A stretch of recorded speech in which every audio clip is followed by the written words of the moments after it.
Në gjykatën themelore në Prishtinë u zhvilluan në ditët e fundit seancat e reja lidhur me gjykimin për sulmin terrorist në Banjsk të Zveçanit.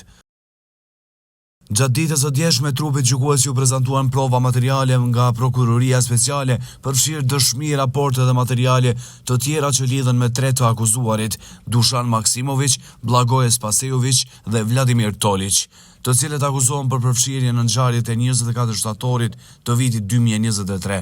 Mbrojtja kundërshtoi prova duke thënë se disa prej tyre nuk janë dorëzuar ndaj avokatëve siç parasheh ligji dhe se nuk ka prova të besueshme që tregojnë se të tre kanë qelluar me armë. Ndërkohë, gjatë ditës së sotme në seancën e 20 shkurtit, dy prej të akuzuarve, Spasejović dhe Tolić, vendosën të mbrohen në heshtje, duke përdorur të drejtën e tyre ligjore, por të mos dhënë deklarata mbi çështjen. Ndërkohë, i treti, Maksimović, kërkoi kohë shtesë për të njohur më mirë me materialet të çështjes dhe gjykata e caktoi seancën e radhës për 18 mars 2026. Gjatë dëgjimit u shërtuan edhe provat e paraqitura nga pala e dëmtuar, përfshirë fotografi dhe raporte mjekësore që tregojnë lëndime të disa të plagosurve gjatë sulmit në Banjsk. Gjykimi vazhdon në datat e seancave të ardhshme që janë caktuar nga trupi gjykues, ndërsa pritet që pala mbrojtëse dhe prokuroria të përfundojnë administrimin e provave para marrjes së vendimit përfundimtar.